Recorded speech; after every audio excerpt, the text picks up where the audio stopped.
Hello नमस्कार। इस video में हम बात करेंगे यूपी कैटेट 2024 का जो एप्लीकेशन फॉर्म है वो आ चुका है। यूपी कैटेट 2024 का ऑफिशियली इंफॉर्मेशन बुलेटिन है वो भी रिलीज कर दिया गया है। कुछ इंपॉर्टेंट चीजें, इस बार आपका 5वां यूनिवर्सिटी महात्मा बुद्ध जो आपका कुशीनगर में स्थित है वो भी साथ में ऐड हो चुका है।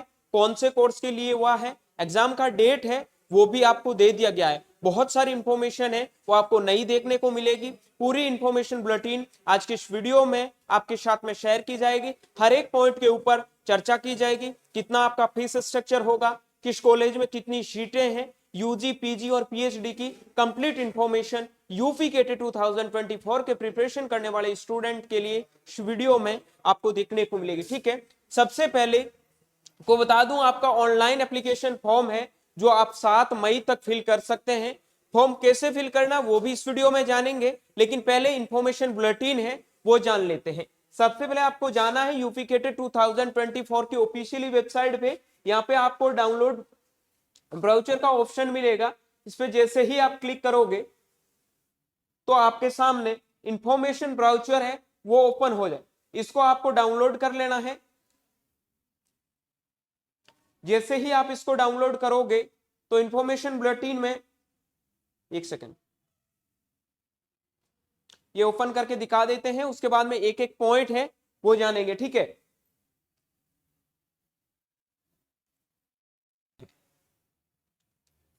ये है यूपी केटेट 2024 का कंप्लीट इंफॉर्मेशन बुलेटिन। वीडियो में यूपी केटेट 2024 के कंप्लीट इंफॉर्मेशन बुलेटिन को समझेंगे और इनसे रिलेटेड जो भी प्रॉब्लम है, जो भी क्वेरी है वो आप आस्क कर सकते हैं। ठीक है, इस बार आपका एग्जाम है वो सरदार वल्लभ भाई पटेल कृषि एवं प्रौद्योगिकी विश्वविद्यालय जो आपका मेरठ में स्थित है वो कंडक्ट करवा रहा है। ठीक है, अब देखो, आप ये वाइस चांसलर वगैरह जो भी यूनिवर्सिटी के आपके वाइस चांसलर हैं और आपके रजिस्ट्रार हैं उनके डिटेल दे रखी है। ठीक है, अब देखो आपको किन किन चीजों का ध्यान रखना है, ये पूरा इंफॉर्मेशन बुलेटिन है आपको दे रखा है। सबसे इंपॉर्टेंट चीज हम जानते हैं इंपॉर्टेंट डेट के बारे में। ठीक है, आपका ऑनलाइन आवेदन है वो 17 मार्च से 7 मई 2024 रात्रि 11 बजे तक चलने वाला है।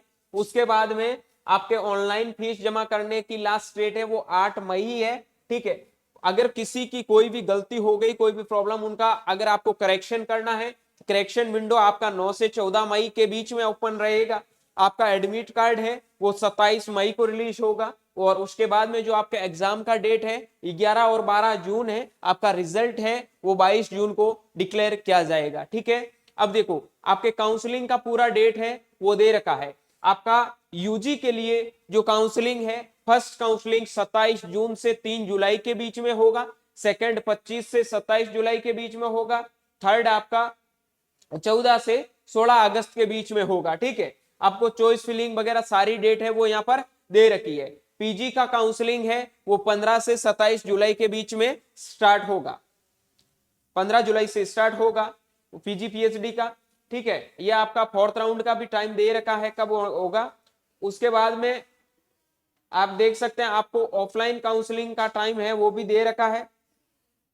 ओके, अब यहाँ कुछ कुछ इंपॉर्टेंट चीजें हैं वो आप देख लो।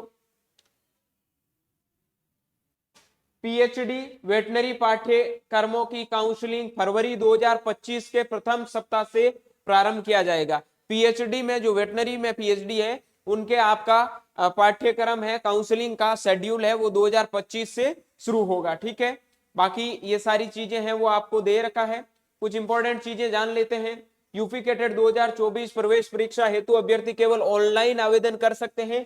किसी भी ऑफलाइन आवेदन फॉर्म पर विचार नहीं किया जाएगा।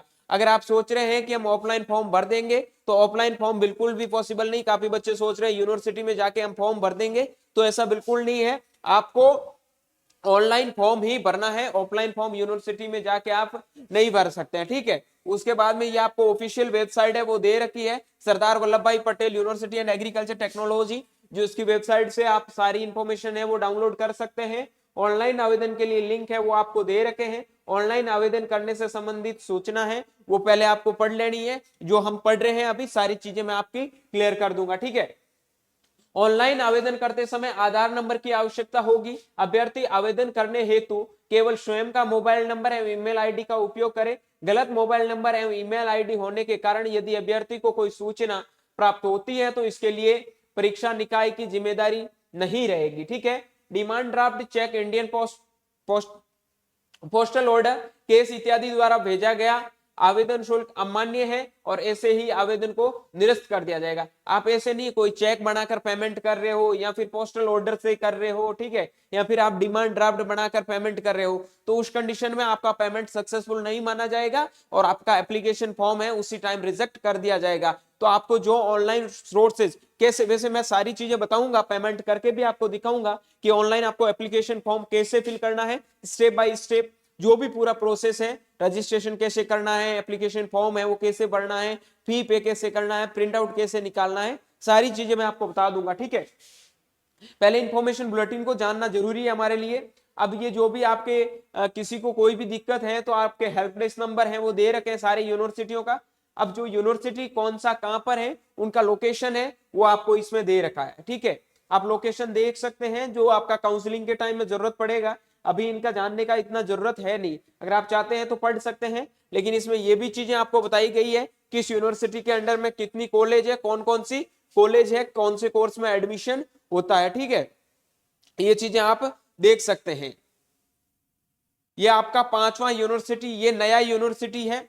उत्तर प्रदेश में पहले 4 स्टेट एग्रीकल्चर यूनिवर्सिटी थे, इस बार से 5वां एग्रीकल्चर यूनिवर्सिटी जिसका नाम Mahatma Buddha university of agriculture and technology, ठीक है, जो आपका कुशीनगर में स्थित है। इस यूनिवर्सिटी के बारे में आप पढ़ सकते हैं। ठीक है। अब इस यूनिवर्सिटी में एडमिशन ओनली बीटेक कोर्स के लिए होगा। वो 30 सीट जो भी नॉर्मल सीट पे होगा, पेड सीट इसमें नहीं है। अगली बार से आपके बहुत सारे कोर्सेज में यहाँ एडमिशन है वो स्टार्ट हो जाएगा, लेकिन इस बार ओनली बीटेक कोर्स के लिए 30 सीट पे एडमिशन हो रहा है। ठीक है। अब आप देख सकते हैं ये कुछ अलग रिमार्क्स दे रखे हैं, कितना आपको फी देना है। ठीक है। आपको स्कॉलरशिप वगैरह कितना मिलेगा वो सारा दे रखा है, स्कॉलरशिप के बारे में दे रखा है। अब आपकी क्या एलिजिबिलिटी होनी चाहिए, सबसे पहले उत्तर प्रदेश का स्टूडेंट होना चाहिए। इसमें देखो ऐसे अभ्यर्थी जिन्होंने परीक्षा उत्तर प्रदेश से उत्तीर्ण की है एवं वे उत्तर प्रदेश के पिछले 5 वर्षों से निवास कर रहा है, उसने यूपी के टेट या उत्तर प्रदेश बोर्ड से परीक्षा दी है या 5 साल से उत्तर प्रदेश में रह रहा, तो वो स्टूडेंट एलिजिबल है। भारत का नागरिक जिसके पिता का निवास स्थान अथवा मूल स्थान उत्तर प्रदेश है और जो स्वयं उत्तर प्रदेश का निवासी वो एलिजिबल है। भारत का नागरिक जिसके पिता का निवास अथवा मूल स्थान उत्तर प्रदेश में नहीं था किंतु जिसने अथवा जिसके पिता ने उत्तर प्रदेश में निवास का अधिग्रहण कर लिया है, परंतु इस प्रकार अधिग्रहण के पश्चात इस आवेदन पत्र के देने की तिथि तक उत्तर प्रदेश के अभ्यर्थियों को निवास की अवधि 5 वर्ष से कम नहीं, मतलब उत्तर प्रदेश का होना चाहिए। अगर कोई बाहर के ऐसे पेरेंट्स हैं जो उत्तर प्रदेश में रहने लग गए तो अगर 5 साल से कम टाइम हो गया तो वो एलिजिबल नहीं है। 5 साल, पिछले 5 साल से उत्तर प्रदेश में रह रहे हैं तो उनके बच्चे हैं वो यूपी के टेट के लिए एलिजिबल है। ठीक है। अब अगली चीज है कि आपका एज कितना होना चाहिए। आपका वेटनरी में एडमिशन लेने के लिए दिसंबर तक आपका एज 17 साल होना चाहिए और बीएससी एजी, बीएससी हॉर्टिकल्चर, फॉरेस्ट्री उन कोर्स में एडमिशन लेने के लिए आपका दिसंबर तक एज है आपका 16 साल होना चाहिए। ये चीजें यहाँ पर दे रखी है एज से रिलेटेड। ठीक है। उसके बाद में कौन कौन सा सब्जेक्ट कॉम्बिनेशन से आपको किस में एडमिशन मिलेगा।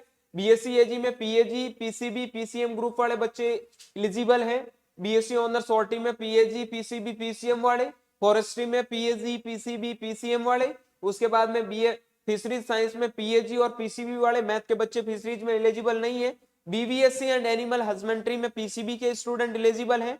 उसके बाद में कम्युनिटी साइंस में आपका पीएचएस जो होम साइंस होता है वो वाले, पीसीबी, पीसीएम, पीएजी के बच्चे एलिजिबल है। बीटेक बायोटेक्नोलॉजी में पीसीबी, पीएजी, पीसीएम के बच्चे। बीटेक एग्रीकल्चर इंजीनियरिंग में पीएजी और पीसीएम के बच्चे। बीटेक डेयरी टेक्नोलॉजी में पीएजी, पीसीएम, पीसीबी के बच्चे। बीटेक फूड टेक्नोलॉजी में पीएजी, पीसीबी, पीसीएम के बच्चे। बीएफएससी जो sugar cane science and technology है वो आपका इसी बार देखने को मिलेगा, जो महात्मा बुद्ध यूनिवर्सिटी ओपन हुआ उसमें पीएजी, पीसीबी, पीसीएम के बच्चे एलिजिबल है। BSc honours food nutrition and dietetics में पीएचएस, पीसीबी, पीसीएम, पीएजी के बच्चे एलिजिबल है। ठीक है।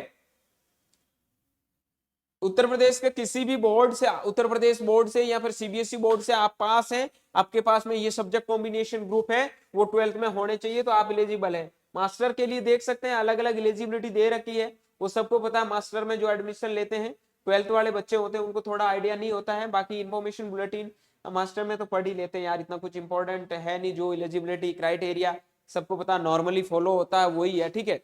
लेकिन कुछ एलिजिबिलिटी क्राइटेरिया यूपी कैडेट का अलग है, क्योंकि बीटेक में आईसीआर से अगर एडमिशन लेते हो, अगर आप एग्रीकल्चर से हैं तो एडमिशन नहीं ले सकते हैं, लेकिन यूपी कैडेट में अगर आप एग्रीकल्चर ग्रुप से हैं तो आप एडमिशन ले सकते हैं, ठीक है।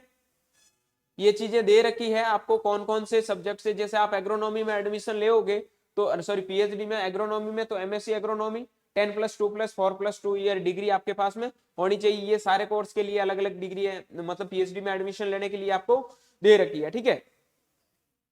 अब आपका एज लिमिट मैंने आपको पहले बता दिया, ये आप देख सकते हैं। पीजी और पीएचडी के लिए कोई एज लिमिट नहीं है, लेकिन यूजी स्टूडेंट के लिए एज लिमिट है, जो मैंने आपको बता दिया। बीवीएससी और एनिमल हस्बेंड्री के कोर्स के लिए एज है वो आपका दिसंबर तक 17 साल होना चाहिए, और बाकी जितने भी जो कोर्सेज हैं उनमें एडमिशन लेने के लिए आपका एज है वो 16 साल होना चाहिए, ठीक है। उसके बाद में आरक्षण का क्राइटेरिया दे रखा है। एससी में 21% है, एसटी में 2% का, ओबीसी में 27% और जनरल में आपको 40%। वो सबको पता है, अलग अलग जो फॉलो होता है हर साल, वही आपका आरक्षण है। इसमें कुछ नई चीजें आएगी वो मैं आपको बताऊंगा। सारी इंफॉर्मेशन बुलेटिन पढ़ने में 1 घंटे से भी ज्यादा का टाइम आपको लग जाएगा, ठीक है। अब आपको ऑनलाइन आवेदन कैसे करना है, ऑनलाइन आवेदन, हाउ टू अप्लाई ऑनलाइन, ठीक है। तो सबसे पहले क्या करना है, दिए गए निर्देश को अच्छे से पढ़ना है कि आवेदन पत्र भरने से पहले सूचना विवरणिका को भली भांति पढ़ ले। जो मैं अभी आपको समझा रहा हूं, इंफॉर्मेशन बुलेटिन को आपको अच्छे से पढ़ लेना है। ऐसा नहीं है कि उसके बाद में आपकी सारी गलतियां हो, तो पहले अच्छे से पढ़ लेना, ठीक है। उसके बाद में ऑनलाइन फॉर्म भरने से पहले अभ्यर्थी के पास में मोबाइल नंबर, ईमेल एड्रेस, ये सारा होना चाहिए, जो भी डॉक्यूमेंट्स वगैरह पूछे गए हैं, ठीक है। उसके बाद आवेदन पत्र भरने से पहले अभ्यर्थियों को निम्नलिखित मतलब विवरण अपने पास रखना सुनिश्चित करें। अपना व्यक्तिगत विवरण, जो आपका 10th का मार्कशीट है वो आपके पास में होना चाहिए, जिसमें सारी डिटेल आपकी दे रही होती है, ठीक है। यदि अभ्यर्थी फिजिकल हैंडीकैप से है तो उसके पास में वो सर्टिफिकेट होना चाहिए। कोई डिफेंस से है तो डिफेंस का होना चाहिए, ठीक है। कोई स्पोर्ट्स में था तो स्पोर्ट्स का होना चाहिए। कृषि विश्वविद्यालयों के नियमित कर्मचारियों के पुत्र पुत्री, पति पत्नी, ठीक है, उनके प्रमाण पत्र अपने पास रखना सुनिश्चित करें। यानी कि किसी के पिताजी अगर किसी एग्रीकल्चर यूनिवर्सिटी में प्रोफेसर हैं, ठीक है, तो उनके पास भी सर्टिफिकेट उनका होना चाहिए। वो सारी चीजें आपको रखनी है। फोटो आप सबके पास में ऐसा ही होना चाहिए। नीचे आपको आधार नंबर लिखने हैं, डेट लिखनी है, कब आपने फोटो खिंचवाया है, और अपना नाम लिखना है। सभी का फोटो इसी फॉर्मेट में होना चाहिए, तभी जाके आपका फोटो सब क्या जाएगा, आके कोई दिक्कत नहीं आएगी, ठीक है। अभ्यर्थी अपना फोटो 40 के भी, हस्ताक्षर 40 के भी, दाहिने हाथ की तर्जनी अंगुली की छाप, राइट इंडेक्स फिंगर 40 के भी, ठीक है। उक्त प्रमाण पत्र 200 के भी, जो जेपीजे फॉर्मेट में स्कैन करके ड्राइव अथवा कंप्यूटर में सुरक्षित रख ले, ठीक है। ये फोटो आपको सारी चीजें दे रखी है, कितने में आपको क्या करना है। अब ऑनलाइन फॉर्म कैसे भरना है, उनकी 5 स्टेप। डाउनलोड इन्फॉर्मेशन ब्राउचर, पढ़ लिया। न्यू रजिस्ट्रेशन, ठीक है, बता दूंगा आगे। लॉगिन करके अपना पहले डिटेल भरना, उसके बाद में एप्लीकेशन नंबर आपके पास में जैसे ही आएगा, यूजर नेम वगैरह, तो आपको करना, वहां पर क्वालिफिकेशन डिटेल डालना है, डॉक्यूमेंट अपलोड करने हैं। उसके बाद में एप्लीकेशन फी पेमेंट करना है। उसके बाद में अपना प्रिंट आउट है वो निकाल लेना है, ठीक है। डाउनलोड इंफॉर्मेशन ब्राउचर है, देखो ये न्यू रजिस्ट्रेशन कैसे करना है, आपको उसी साइड पे जाना है। न्यू रजिस्ट्रेशन पे क्लिक करके इसके बाद में अगले पेज में सभी विवरण को सावधान पूर्वक सबमिट के बटन पर क्लिक करें। ये सारी चीजें मैं जब फॉर्म भरूंगा उस टाइम आपको बता दूंगा, यहाँ आपको पढ़ने की जरूरत है नहीं, ठीक है। फी पेमेंट कैसे करना है ये भी सारी चीजें बता देंगे। डिग्री प्रोग्राम का चयन कैसे करना है, ये चीजें जब मैं ऑनलाइन फॉर्म आपको भर के दिखाऊंगा उस टाइम सारी चीजें बता दूंगा। किसी बच्चे को जल्दबाजी करने की जरूरत नहीं है। एक डेढ़ महीने के समथिंग आपके पास में टाइम पड़ा है, तो आराम से पहले सारी चीजों को रीड आउट करें और अपना प्रिपरेशन है वो अच्छे से करते रहिए, ठीक है। उसके बाद में हस्ताक्षर वगैरह मैंने आपको बता दिया। आप दाहिने हाथ की तर्जनी अंगुली आपकी होनी चाहिए। परीक्षा केंद्र है वो आपको दे रखा, अयोध्या है, आगरा है, बरेली है, बांदा, कानपुर, मेरठ, वाराणसी, आजमगढ़, झांसी, लखनऊ, गोरखपुर, ठीक है। लेकिन पीएचडी के लिए और एमएससी के लिए सारी जगह नहीं मिलेगा। यूजी वालों के लिए 11 सेंटर दे रखे हैं, ठीक है। विश्वविद्यालय किसी भी परीक्षा केंद्र पर निरीक्षित कर सकता है। विश्वविद्यालय किसी भी अभ्यर्थी को कोई भी केंद्र स्वतः आवंटित कर सकता है।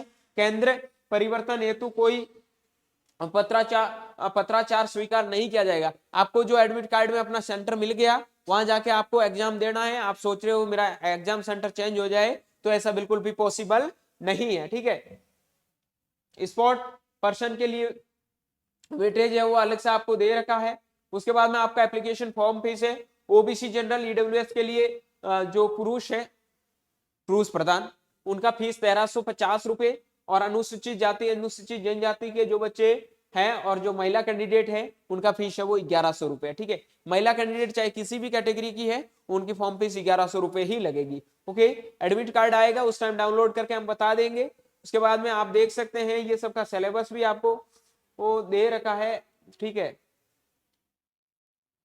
किसका कितना वेटेज है ये ऑलरेडी मैंने इसके ऊपर सिलेबस से रिलेटेड वीडियो डाला है। वीडियो के डिस्क्रिप्शन बॉक्स में सिलेबस से रिलेटेड कंप्लीट इंफॉर्मेशन आपको मिल जाएगी। तो मैंने इंपॉर्टेंट बुकों के बारे में भी आपको बताया, कौन सी बुक आपको पढ़नी चाहिए, कौन सी बुक को आपको फॉलो करनी चाहिए, ओके। ये सारे अलग अलग ग्रुप के लिए अलग अलग चीजें दे रखी है। उसके बाद में आपको यही बेसिक चीजें थी वो ध्यान रखनी है। बाकी इतना कुछ इसमें खास है नहीं। कौन कौन से कोर्स आपको मिलेंगे उनमें चीजें मैंने आपको पहले बता दी। बाकी जनरल के लिए काफी बच्चे बोल रहे हैं कि जनरल नॉलेज कहाँ से पढ़े, तो ल्यूसेंट का बुक फॉलो करना है, ठीक है। सिलेबस आपको दे रखा है, क्या क्या पढ़ना है क्या क्या नहीं पढ़ना है। आपका रिजल्ट कैसे आएगा अपना मार्क्स में नीचे मैं आपको दिखा देता हूं। नंबर ऑफ सीट्स के बारे में, किस कोर्स में टोटल कितनी सीट है। टोटल मैं आपको बता दूं, यूजी में एडमिशन लेने के लिए 2102 सीटों पर एडमिशन होगा, जिसमें पेड और नॉर्मल दोनों सीटें हैं वो इंक्लूडेड है, ठीक है। सारी यूनिवर्सिटियों की अलग अलग है। महात्मा बुद्ध जो नई यूनिवर्सिटी खुली है 30 सीटें इसके लिए रिजर्व अभी रखी गई है। अभी कोई और फर्दर इंफॉर्मेशन मिलेगी तो आपको बता दिया जाएगा, ठीक है। अब ये पीजी पीएचडी के लिए भी सीट मैट्रिक्स दे रखा है, किस कॉलेज में कितनी सीटें हैं। ये यूपी कैटेड सबसे अच्छा काम करता है, जो सारी चीजें आपको पहले बता देता है, ठीक है। बेटा ये सारी चीजें हैं वो आपको देख लेनी है। आप जिस भी कोर्स में एडमिशन लेना चाहते हैं, कौन सी सीट पे लेना चाहते हैं, तो सीट मैट्रिक्स जरूर एक बार देख लेना। सारी यूनिवर्सिटियों ने अलग अलग सीट मैट्रिक्स है यूजी पीजी और पीएचडी की दे रखी है, ठीक है। ये सारा सीट मैट्रिक्स है, तो इनमें इतना बताने की कोई जरूरत नहीं है, बताएंगे तो यार बहुत टाइम लग जाएगा। अब देखो, अब आपके काउंसलिंग का प्रोसेस क्या है वो आप देख सकते हैं, ठीक है। आपका यूजी में एडमिशन है, फर्स्ट लिस्ट का जब रिजल्ट आएगा उसमें नॉर्मल पेड दोनों सीट के बच्चों का एडमिशन होगा, सेकंड में नॉर्मल पेड दोनों का होगा, थर्ड में नॉर्मल पेड दोनों का होगा, फोर्थ राउंड में आपका पेड प्लस जो एनआरआई के बच्चे होते हैं उनका भी एडमिशन आपको यहाँ देखने को मिलेगा, ठीक है। ऑनलाइन काउंसलिंग की प्रक्रिया है वो सारी चीजें दे रखी है। ये काउंसलिंग की चीजें वो बाद में हम करते रहेंगे, कोई दिक्कत नहीं है, मैं आपके साथ में हूँ। आप इस चैनल को अभी तक सब्सक्राइब नहीं किया है तो सब्सक्राइब करके रखो और बेल आइकन को प्रेस कर लो, ताकि कोई भी इंफॉर्मेशन हो यूपी कैटेट या फिर किसी भी एग्जाम से रिलेटेड तो आप सबसे पहले देखो और एकदम ऑथेंटिक इंफॉर्मेशन, ठीक है। ये आपको सर्टिफिकेट दे रखे, कौन कौन से सर्टिफिकेट आपके पास में होने चाहिए काउंसलिंग के टाइम में। बाकी सारी चीजें थी मैंने बता दी। किसी का कोई डाउट है, कोई भी प्रॉब्लम है तो देख सकते हैं।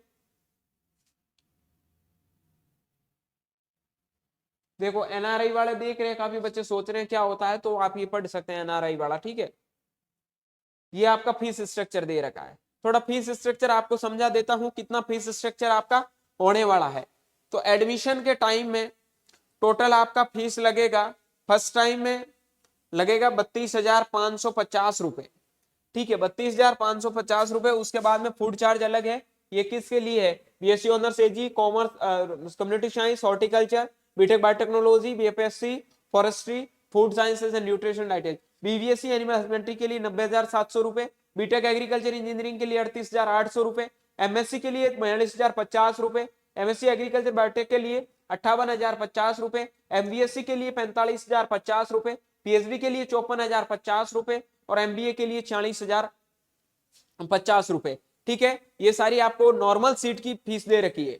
अब जो बच्चे पेड सीट में एडमिशन लेना चाहते हैं तो आपको ये फीस तो देनी ही है, ये आपको 32,500 रुपए BSc में एडमिशन ले रहे हो देनी है, उसके अलावा 50,000 रुपए आपको देनी, यानी कि 82,000 आपको पर ईयर है वो फीस देनी पड़े, मतलब पर ईयर एक सेमेस्टर का 32,000 रुपए आप फीस दे रहे हो, उसके अलावा 50,000 रुपए आपका पेड सीट का फीस लगेगा, जो आपका हर साल लगता है, ठीक है। मतलब जो बच्चे नॉर्मल सीट पे फीस दे रहे हैं उनसे 2 लाख रुपए आपको ज्यादा फीस देनी पड़ेगी।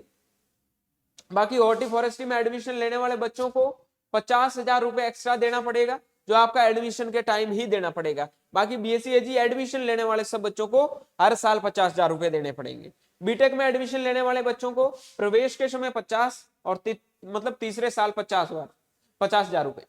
उसके बाद में आपको BBSc एनिमल हस्बेंड्री में एडमिशन लेने के लिए आपको कितने रुपए देने पड़ेंगे, कितने दे रखे हैं 40,000 रुपए, कितने हो गए यार, 400, 4,000, 40,000, 4 लाख रुपए, भाई इतने बहुत ज्यादा पैसे हैं, तो देख लेना, ठीक है, एडमिशन लेने के लिए। तो इतने भाई पैसे देके अगर आप पेड शीट पे BBSc कोर्स कर रहे हो तो अपने हिसाब से सोच लेना, पैसों का कोई दिक्कत ना हो। और PhD में एडमिशन लेने के लिए 2,25,000 रुपए आपको एक्स्ट्रा देने पड़ेंगे, ये आपको दे रखे हैं, ठीक है। ये सारी फीस स्ट्रक्चर वगैरह आपको मैंने बता दी, और अगर कोई डाउट हो तो बता देना। एग्जाम में कैसे क्वेश्चन करना है, वो गोला फिल करने वाला सिस्टम है, ये आपको मार्कशीट दे रखी है, आप अच्छे से इसका प्रिंट आउट लेके अपना क्वेश्चन प्रैक्टिस है वो कर सकते हैं। ये आपको डिफरेंट टाइप के सर्टिफिकेट है वो दे रखे हैं। उम्मीद करता हूं ये सारी चीजें आपको समझ में आ गई होगी, ठीक है। और भी कोई दिक्कत है, किसी की कोई भी प्रॉब्लम है तो आप बता सकते हैं। मिलते हैं जल्दी एप्लीकेशन फॉर्म कैसे भरते हैं नए वीडियो के साथ में। तब तक के लिए स्वस्थ रहे, मस्त रहे, ठीक है, जल्दी मिलते हैं। Thank you very much.